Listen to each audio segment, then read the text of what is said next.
you guys, you see the title. Today I'm going to show you how I made Sunday dinner for myself and my friends. It was only 4 of us. And I'm going to be making fried chicken, macaroni and cheese, and asparagus. I'm not making a lot, as you can see. But if you're a family of like 6 or 8, just double the recipe and you're good to go. So I seasoned the chicken with a few spices, some hot sauce, and I'm going to mix this up. Don't forget, all ingredient measurements will be in my description box, so make sure you guys check that out. So after I get all of this nice and mixed in, at this point, I'm going to add some pickle juice. You can add whatever pickle juice. I use it for my pepperoncini, my pickle peppers, and some buttermilk. So I put just enough buttermilk. I know sometimes people prefer to fill up the bowl. I don't do that. I put enough to coat the chicken, and then I set it to the side and let it marinate. This is the first thing I did so that, by the time I'm done with all the other sides, the chicken will be nice and marinated. Obviously, it'll be better overnight, but mine only got like 2 to 3 hours.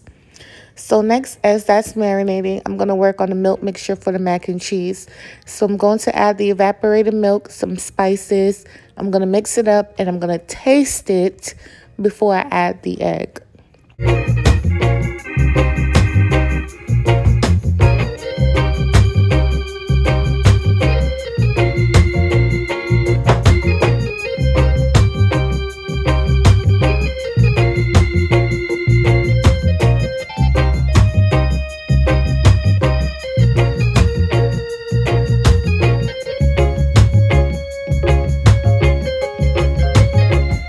So do you see what I mean when I say I like to taste it before I add the egg? Because now I wanted more hot sauce and some more spicy girls. So I added more of it, and then now I'm adding my egg. I'm going to mix it up, and that's it. That's the mixture for the mac and cheese.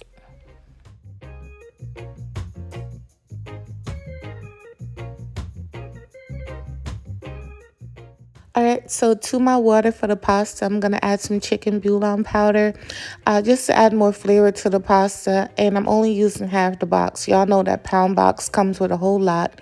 I'm not making a lot because I don't want it to be leftovers. You already know why if you've been following me. So now I'm going to work on the flour mixture for the chicken. It's going to be 2 parts flour to 1 part cornstarch. So this also depends on how many people you're cooking for, but everything will be in my description box. I'm not going to use all the same spices I used on the chicken into the flour, and that's it. So easy, so simple. You can't mess it up. If you mess it up, you didn't use my recipe, and that's on period. All right, so once the pasta is ready, you're going to add a couple tablespoons of butter, some sour cream, and you're going to coat the noodles. Make sure you mix it really well until the butter melts. Don't add this to cold pasta, y'all. Once you strain the pasta and add it to your pan, add the butter and the sour cream and mix it up. I'm not shredding no cheese today, but I do have good quality cheese. So I'm using this one right here as well as this one. And so this... use whatever cheese you prefer. I used what was on sale. There were 2 for $5. I used half of the first bag, and then I used the entire bag of the second one because I like the first one a lot better, and I want to put that over top. So mix that up really, really well. Get the cheese nice and distributed. A lot of people probably look at this and say, that is cheese with macaroni. No, it's not. You can never have enough cheese. However, this is baked macaroni with the eggs, so you got to add you got to be aggressive a little bit with the cheese. Add the milk mixture on top. Put the remaining cheese on top. And then I'm going to wrap it up and pop it into the oven. Yes, I always put parchment paper down before I put aluminum foil because I don't like aluminum foil touching my food. So, yeah.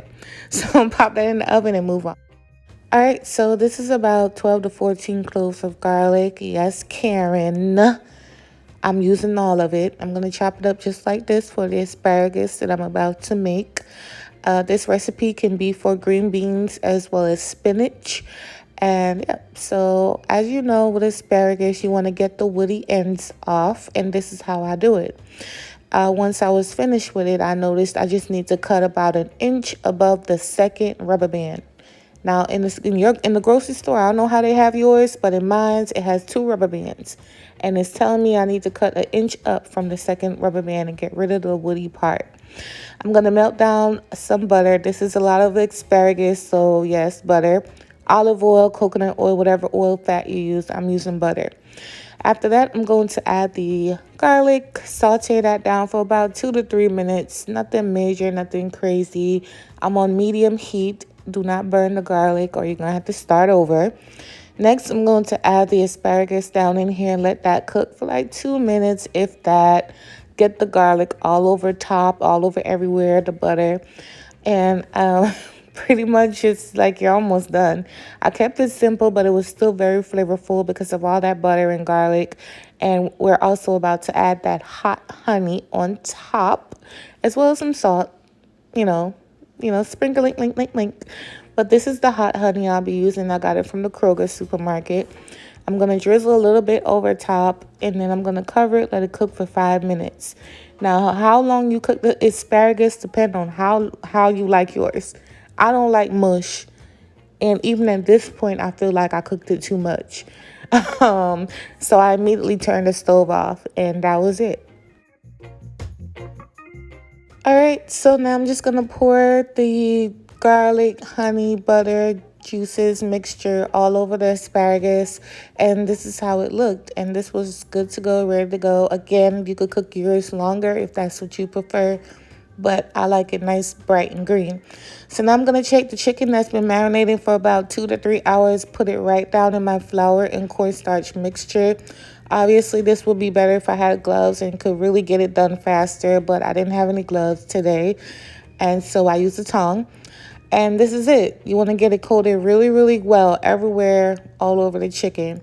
Next, I put it on the plate so it can sit for like 5 to 10 minutes, because I didn't even heat my oil yet. So I coat the chicken first, and then I went in, turned my heat on. So it's been sitting there like 10 minutes. And just a FYI, the longer it sits, the crunchier your chicken will be, because the coating is, adhering to the chicken. So, it was sitting there for a little bit.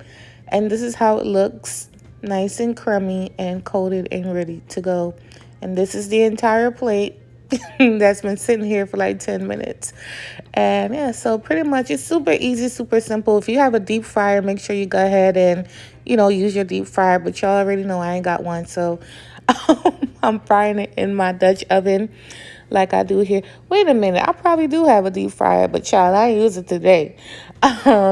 So now I'm going to start adding my chicken in. Remember, do not overcrowd the pan or you will, mess up your chicken.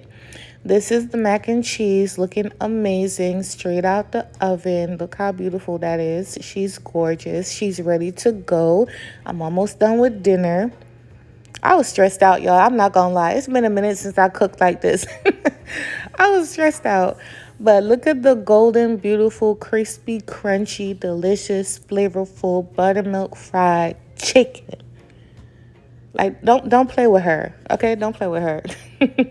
All right, so this is what everything looks like. You got the mac and cheese, the asparagus, and the fried chicken, and this is what the plate looks like. Look how beautiful. This looks like something that comes out of a magazine. Like, don't play with me, okay? By the way, y'all gonna be able to book me very, very soon, but it's all good. So then I drizzled the chicken with some hot honey, and it was perfect and ready to go. Yes, I'm recording on multiple platforms, so you always gonna see that phone. Okay, but anyway, I love you guys. Thank you for the love and support. I appreciate you for watching. This is what the inside of the mac and cheese looks like. I used my cell phone for this, but you guys get the point. Anyway, love y'all. Thank you for watching, and I'll catch y'all in my next video. Bye.